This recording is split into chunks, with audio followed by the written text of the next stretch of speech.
Hey guys, what's up? It's the Snake Dude 1814, and today I'm actually doing a video on how I set up my 55-gallon corn snake vivarium, terrarium, whatever you want to call it. In other words, just his enclosure. So let's get into it. Hey guys, so to start off, this is a 55-gallon aquarium, although I'm using it to currently house my adult male corn snake Vegas. For those of you that are wondering, a 55-gallon is the equivalent of 4 feet long, 2 feet high, and 1 foot deep. And yeah, that's plenty of room to house Vegas for his whole life. He can stretch out, it gives him height to climb, and overall it's a good size for a corn snake if you want to give him plenty of room to roam around. Okay guys, so for substrate, I'm using Aspen. I believe this is just your standard generic pet store brand. I believe it's by ZoomEd. I like it a lot just because it is shaved and it clumps feces whenever they use the restroom. As well as too, corn snakes, they love to burrow in it. So they can really just get under the bedding, dig it around, and it holds their burrows pretty well too. For a 55-gallon, I'm using a 24-quart bag of Aspen, and that provides plenty of room to cover the bottom of the tank.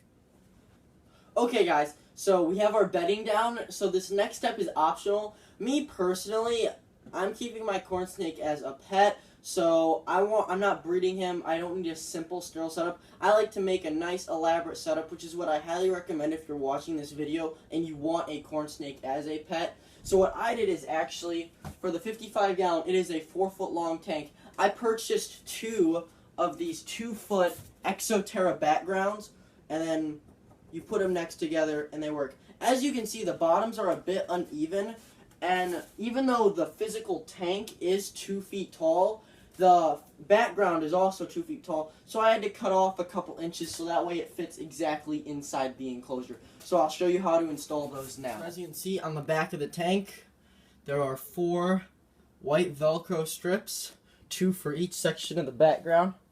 And practically how it works is I put 2 of the Velcro strips on each background, this being 1, and they connect. So let's go do that.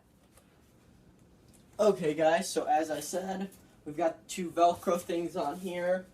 What you do is you line up the background with the Velcro, level it out, and then it should connect.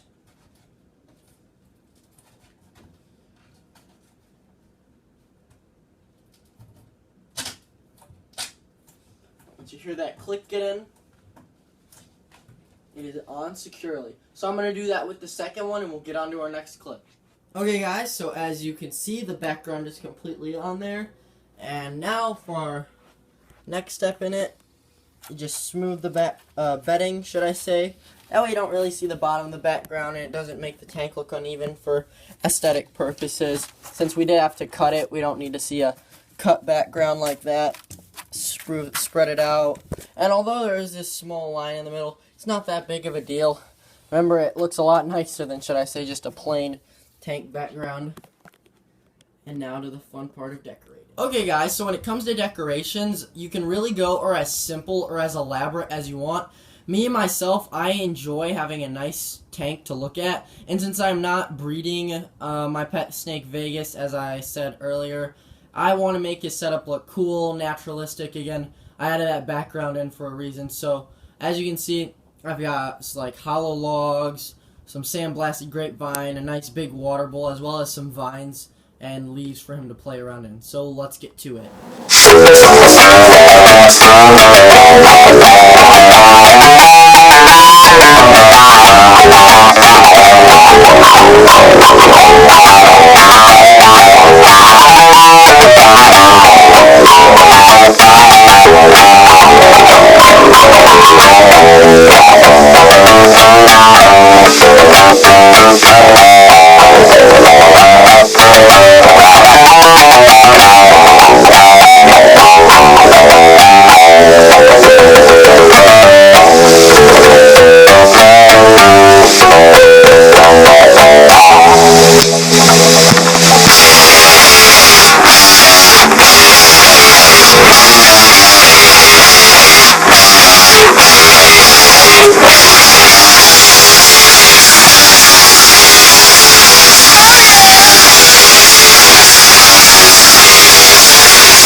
guys, his setup is done. As you can see, I added the vines hanging in the corner right there from a top view.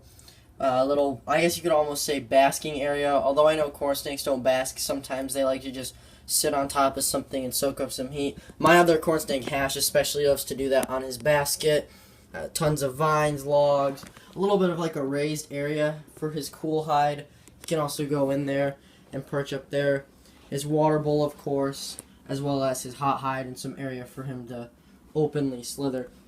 As you guys saw in the time lapse near the beginning, might be hard to see, but I've got cords running into the tank here and here, and those are actually cords for his thermostat, which is down there. If you guys haven't seen in some of my previous videos, I keep all my reptiles on some sort of temperature controller. You really shouldn't have an animal that doesn't have any sort of, should I say, thermostat, because reptiles' needs are very specific. Now I'll just do a quick discussion on my heating and lighting, and we'll wrap up the video. Okay guys, so for a quick discussion on how I heated my tank, I have a 100 watt ceramic heat emitter by Zoomed, as well as in a wire fixture, and then under the tank, it's pretty hard to see. Well, I guess you can sort of see it up top, right about there. Yeah, that is a extra large Zoomed heat mat, and it is all controlled via this Zilla thermostat. For those of you that are still not so sure, corn snakes like it relatively warm, about between, should I say, 84, 86 degrees on the hot side, which is where his hot hide is, or the hide on the warm side. And so I've got the black sensor probe right in there, and that reads just how hot it gets. So if it gets too hot, it turns off the heat mat and the ceramic heat emitter, and it overall just prevents him from overheating. I have thermostats on all of my reptiles in my collection. If you want to see my latest reptile room video on all the animals I keep, I'll leave a link below for my September reptile room. Although I know it is October, I will have a reptile room out soon. Otherwise though, for lighting quickly, I have a 18-inch Zoomed ReptiSun 2%. There it goes, sorry. Sometimes that fixture is a little bit slow. I've had that fixture for a while. And overall, that's his tank. So let's wrap up the video.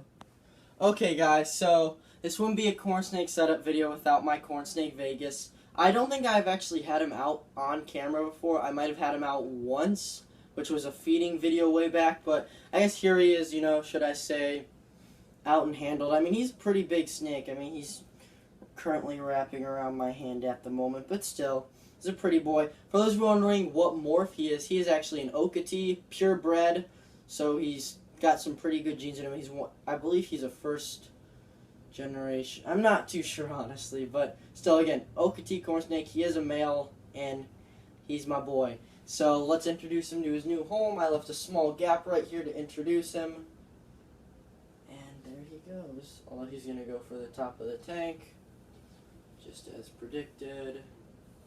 Vegas. They never want to cooperate when they're on camera. There he goes. There you go, Vegas. So yeah, I'll let him unwrap around my wrist. He'll crawl in naturally, so I'll just let him slither in. But overall, guys, I hope you found this video helpful. If you liked it, leave a thumbs up, like the video, and if you want to see more, hit that subscribe button. I would greatly appreciate it. Plus, then you get to see more reptile videos, so it's sort of like a win-win for everyone. And then, of course, if you guys want to see another video, like a setup video or a feeding video, comment below, and I'll fill out your request. I promise you. If you guys send request videos, I'll gladly do them for you. It is my pleasure. I like pleasing you guys. So, this has been the Snake Dude 1814, doing my 55-gallon corn snake setup, and I'll see you guys in the next video. Bye!